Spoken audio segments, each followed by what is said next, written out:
welcome sa Panlasang Pinoy! Ako po si Vanjo Marano. Kamusta na kayo? Ngayong araw na to'y magluluto tayo ng Putserong Bulalo.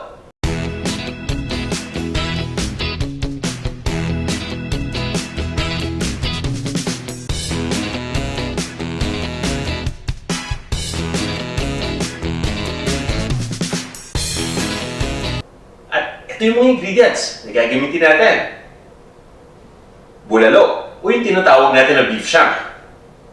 Gagamit din tayo dito ng patatas. Hiniwa lang natin itong patatas at mapapansin niyo nakababad sa tubig. May reason yan kung ba't natin binababad. Usually guys, kapag ang patatas hiniwa natin tapos pinabayaan lang natin sa labas, maya-maya magiging kulay brown na to. Yun yung tinatawag na oxidation. Nag-oxidize na yung patatas kaya unti-unting nagiging kulay brown. So para maiwasan natin yun, ibabad lang natin sa tubig. Kaya kahit overnight guys, hiniwalin niyo yung patatas, tapos pinabad niyo sa tubig. Pagdating ng umaga, ganyan pa rin ang kulay, hindi pa rin magpa-brown yan. Ito naman yung ating saging na saba. Hiniwalang din natin. Kailangan natin dito ng chickpea o ng garbanzos, ng beef broth. Bukod sa beef broth, pwede tayong gumamit dito ng tubig. Ito naman guys yung ating tomato sauce. Ayan. Yung ating tinatawag na Baguio beans o long green beans. Kailangan din natin dito guys ng, actually ito yung Chinese sausage, no? Pero originally dapat, kung meron kayo ditong chorizo de Bilbao. Kung walang chorizo de Bilbao na available dyan sa location ninyo, pwede kayong kumamit ng Chinese sausage na katulad nito. Gagamit din tayo guys dito ng kamatis. Ayan, isang perasong medium na tomato lang, mas maganda kung hinog na hinog na. Hihiwain natin yung mamaya. Kailangan din natin dito guys ng sibuyas. Yung sibuyas naman, hihiwain lang natin ng maliliit na peraso. At gagamit din tayo dito guys ng crushed na garlic o bawang. At bukod dito, gagamit din tayo ng repolyo, ng bok choy o ng pechay, ng patis, pati na rin ng ground black pepper at ng mantika. Ready na ba kayo? Tara guys, mag-umpisa na tayo. Guys, gagamit tayo ng pressure cooker sa pagluto nitong ating putserong bulalo. Nung sa ganun ay mas mabilis na maluto itong baka. So ayun guys, pinainit ko na itong pressure cooker natin. Ang una natin gagawin dito ay isisir muna natin itong karne ng baka, no? Itong ating bulalo, beef shank. So pinapainit ko lang ito. At kapag uminit na itong ating pressure cooker, umpisa natin yung pag-sear dito. Guys, kung wala kayong pressure cooker, pwede kayong gumamit dito ng regular na lutuan lang. Yun nga lang medyo matagal yung kailangan nating oras dahil papalambutin pa natin itong baka. Okay, guys, ilalagay ko na dito yung ating bulalo o beef shank. Isisir lang natin ito. Ayan. Ito yung isa pang maliit na hiwa. So guys, itong pag-sear dito sa bulalo o sa beef shank ay isang optional step. Hindi niyo kailangan gawin ito, pero kung gusto niyo matikman yung kakaibang lasa, di syempre guys, gawin natin, di ba?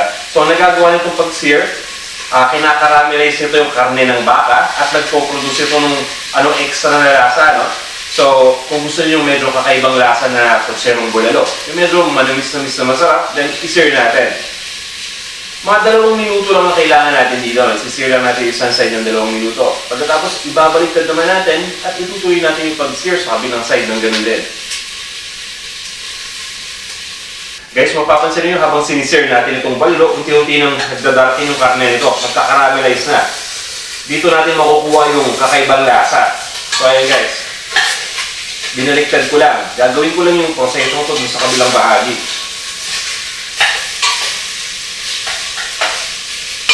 Ayan. Pagkatapos ito guys, tatanggalin lang natin yung bulalo dito at uumpisa natin yung pag-isa ng ibang mga ingredients natin. Ayan, tama-tama yung pagkakasir natin dito. At mapapansin niyo kung tinikman ito mamaya yung ating final product. Malalaksanin niyo yung pagkakaiba. Kukunin mo rin ito. At dahil ubod ng init na itong ating lutuan, maglalagay na ako ng mantika. Umpisa natin yung pag-isa dito guys. So ito na yung ating mantika. Maglalagay na agad ako dito ng sibuyas. Una ito yung sibuyas, parang sa ganon. mabilis itong lumambot at isunod natin kagad yung bawang. Saka piniprevent din natin na masunog kagad yung bawang kaya hindi natin inuna yung bawang. Tapos guys ay fry lang natin ito. Isama na natin kagad dito yung kamatis dahil mag-init na itong ating lutuan para mabalanse. Ayan. Itutuloy lang natin ang pagluto dito hanggang sa tuluyan ng lumambot yung sibuyas at yung kamatis. Dating gawin, di ba? Ilalagay na natin yan guys, itong ating Chinese sausage. So again, pwede tayong gumamit dito ng chorizo de Bilbao. Yun talaga yung mas magandang gamitin. So ginagamit ko dito guys yung alternative lang, itong Chinese sausage. So ayan. Tutuloy ko lang guys yung pag-isa dito. Pagkatapos, ilalagay na natin dito ibang mga ingredients.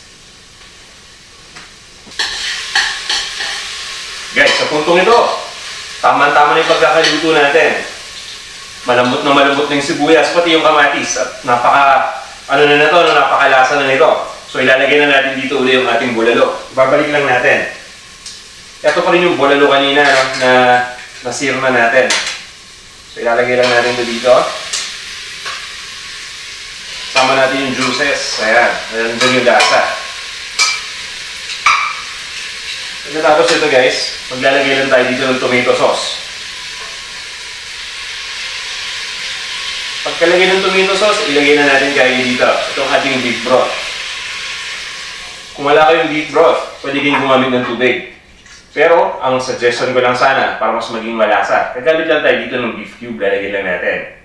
Okay, ang gagawin natin dito guys, pagkalagay na natin ng tomato sauce, pati ng ating beef broth, o ng tubig kung yun yung gagamitin ninyo. Pabayaan lang natin itong kumulo, okay? Pero guys, since pressure cooker ang gamit natin, tatakpan muna natin ito para safe tayo.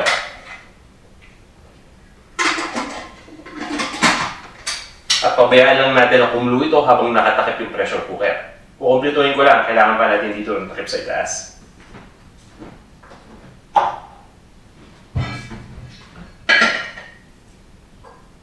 At guys, habang hinihintay natin na kumulo itong pressure cooker guys, may babasahin lang akong comment. Ito yung mga comment natin sa YouTube, dun sa iba't ibang mga videos. So, isa-isayin lang natin guys Ito ay galing kay Mitch L. Siguro pangalan niya Michelle, Mitch L. Ayan. Sabi niya dito, I learned how to cook because of you. Naks, English Dati, fried egg lang ang kaya ko. Ngayon, easy na lang yung pininyahang manok, pinakbit, adobo, etc. Salamat po. God bless you. Uy, yung sweet naman Michelle, salamat. Tinan mo, hindi lang fried egg ang kaya mo lutuin ngayon. At salamat sa pagtiwala, salamat sa paglalaro mga videos natin at natuto ka pa ng iba't ibang mga lutuin. So, thank you sa comment na to. Sana, bukod sa'yo, marami pa tayong natulungan na ganoon din yung sitwasyon. At ito naman yung ating susunod na comment. Galing kay Sassy Girl. Sassy Girl, thank you Sir Vanjo. Since 2009 or 10 pa ako nanonood ng cooking show mo. Wow, 2009, 2010. Alam niyo guys, nag-umpisa tayo ng 2009. So, medyo matagal na panahon na. So, Sassy Girl, maraming salamat sa iyo. Isa ka sa mga pioneer na viewers ng Panlasang Pinoy. Alam mo ba yan? At ang sabi ko nga, isa pa lang ang anak ko noon. Ngayon, 3 na. Tingnan mo, tagal na ng panahon na. Tumatanda na rin ako. Pero okay lang yan, hindi na talaga. Tuloy pa rin ang ginagawa natin. Bilang isang ina, mahirap mag-isip ng iuulam araw-araw. Sobrang thank you at natuto. Thank you rin. Maraming salamat sa walang sawang pagnood ng mga videos natin, sa walang sawa mong paghahanap ng kaalaman para matuto ka. Alam niyo guys, maganda yan Wala naman talaga tayong katapusan pagdating sa pag-aaral at pagtututo. Tama ba yun? Ibig sabihin, learning does not stop. O yan, in Englishing na lang. Isipin ko muna yung Tagalog. Alam niyo guys, pagdating sa karunungan, hindi yan talaga humihinto. Tuloy-tuloy pa rin yan, Kahit na ano ng edad natin, kahit na tingin natin marami na tayong alam. Pero kung talagang gusto nating matuto, tuloy-tuloy yan. Nag-next level lang tayo, nag-level up lang tayo. So maraming salamat ulit, Sassy Girl. Ayan, ang isa pa nating comment ay mula kay Tantadadan, si Norlene Olano. Tama ba? Binasa ko lang sa likod eh. O tama, si Norlene Olano. Nakakatuwa kasi napaka-energetic. Energetic. Kahit di ako nakatingin, alam na kung sino ang nagsasalita. Parang voice recognition Alam na kagad boses pa yan. Sa lahat ng napapanood ko na channels, ito na ata ang pinakamalinaw at pinakamaayos na paraan ng pagluluto. Galing. Astig naman to. Norlene Olano, maraming salamat sa comment na to.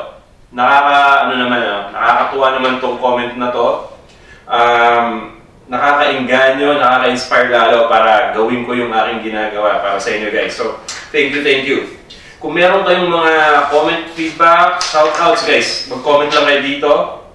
Pipiliin natin yung mga comment ninyo pagkatapos ay i-feature natin sa mga susunod pa nating videos, okay? Tutuloy lang natin ang pagluto dito sa bulalo o sa ating beef stock ng mga 20 to 30 minutes o hanggang sa tuwi na ito lumambot. Pagkatapos yan guys, tatanggalin lang natin yung pressure sa pressure cooker bago natin ito buksan at itutuloy na natin yung pagluto sa pamamagitan ng paglagay ng iba mga ingredients natin. Guys, sa puntong ito, napalambot na natin yung ating bulalo o yung beef shank at natanggal na rin natin yung pressure dito sa ating pressure cooker. Napaka-importante yan guys, kung nagpe-pressure cooker tayo, importante na tanggalin muna natin yung pressure dito bago natin ito buksan. Anyway, yung mga bagong pressure cooker naman ngayon, hindi natin mabubuksan kung may pressure pa. Yun yung kanyang safety feature. So ngayon guys, since wala na itong pressure, tatanggalin lang natin yung takip. So guys, ito na yung saging na saba. Lalagay lang natin dito. Inuuna ko itong saging pagka pressure cook pa lang, para nung sa ganun, umalo kagad yung lasa nito dito sa sabaw. Kasi itong saging medyo manamis-namis, di ba? So kapag pinakuluan natin ito kagad, hahalo yung pagka-matamis ng saging dito sa sauce nitong ating putserong bulalo. Okay, sisasama na natin dito itong patatas. At pansinin nyo guys, yung tubig kanina sa patatas, tinanggal na natin o drain na natin ito sa tubig, no? So, lalagay natin ito dito. Haluin lang. Halos pagsasabay-sabay na natin yung mga ingredient natin dito na gulay na kailangan lutuin sandali. So, nilagay natin yung saging, which is prutas. Yung gulay na sinasabi ko is yung patatas pati itong ating garbanzo o chickpea, no? So, kailangan natin lutuin ng mga siguro 5 to 8 minutes muna. So, ayan guys. Papakuluin lang natin ulit itong ating liquid dito. At pabayaan lang natin maluto ito ng mga 5 to 8 minutes. Pagkatapos, ilagay na natin ibang mga ingredients pa na natira.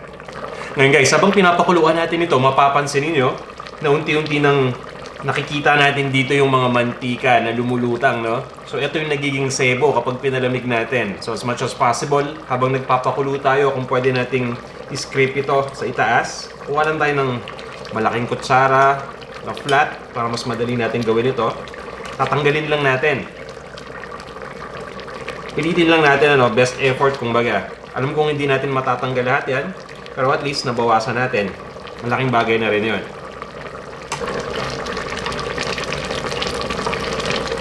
Tapos guys, ilalagay ko na dito itong ating long green beans o yung Baguio beans. Ayan. Alam nyo guys, pagdating dito sa Baguio beans, sandali lang yung pagluto ko dito. Mas gusto ko kasi ito na kinakain na medyo crisp pa. Isasama ko na rin dito yung pechay o yung bok choy, pati na rin yung cabbage o yung repolyo. Dahil nga gusto ko na medyo masabaw itong aking potsero. So ayan, pinagsasama-sama ko na ito guys. So lulutuin lang natin ito ng siguro mga 3 to 5 minutes pa. Pagkatapos guys, haluin ko lang muna to. Pagkatapos ng 3 to 5 minutes, titimplahan na natin ito. Lalagyan na natin to ng patis, pati ng ground black pepper.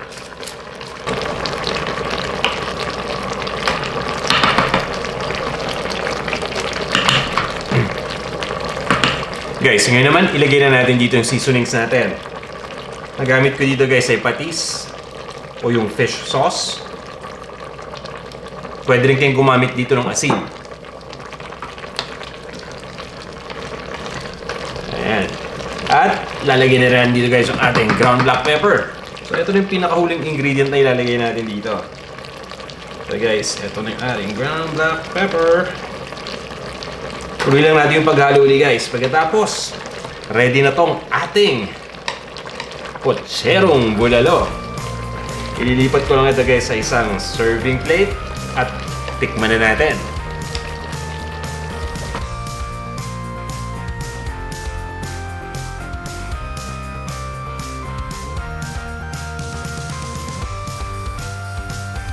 Guys, pagkatapos nating malipat dito sa ating serving plate, ito na yung ating potserong bulalo. Ngayon, tikman na natin to. Ayan guys, so kuha lang tayo dito ng lalagyan. Kuha tayo dito ng sausage, baka at sabaw at gulay. Yan. Tikman natin lahat. Unahin natin yung sabaw. Yung sauce nito. Masarap. Yung lasa niya, malalasa mo yung tomato sauce, pero may tamis galing dun sa saging. Tapos lasang-lasa mo yung linamnam galing dun sa baka. Sa tingin ko guys, ito yung dahil nasir natin kanina, no? Dahil nung sinisir natin, nagkakaramelize yung meat ng baka, no? At yun yung tinatawag na Maillard reaction. So, nakakatulong yun para sumarap lalo yung ating niluluto. Tikman naman natin yung baka. Ito yung baka. At malambot na, oh. Pakita ko sa inyo guys, oh. Napakadali ng hiwain, ano. Kutsara lang, hindi na kailangan ng kutsilyo na panghiwa. Sobrang lambot na. Sana guys ay may natutunan naman kayong bago ngayong araw na to. At sana magamit nyo itong recipe na to sa iba't ibang mga okasyon or sa pang-araw-araw man lang guys para sa inyong pamilya. Maraming salamat ulit sa laging pagnood nitong video natin. At guys, huwag nyo sanang kalimutan mag-subscribe dito sa ating Panlasang Pinoy YouTube channel kung hindi pa kayo nagsasubscribe. Guys, andito yung subscribe button somewhere sa baba nito. Ayan. At kung nagustuhan nyo itong ating video, sana guys ay i-like ninyo. Maraming salamat ulit at mag-comment lang kayo kung meron kayong feedback, suggestion o katanungan. Okay guys, magkita-kita ulit tayo sa ating susunod na video. Hanggang sa muli!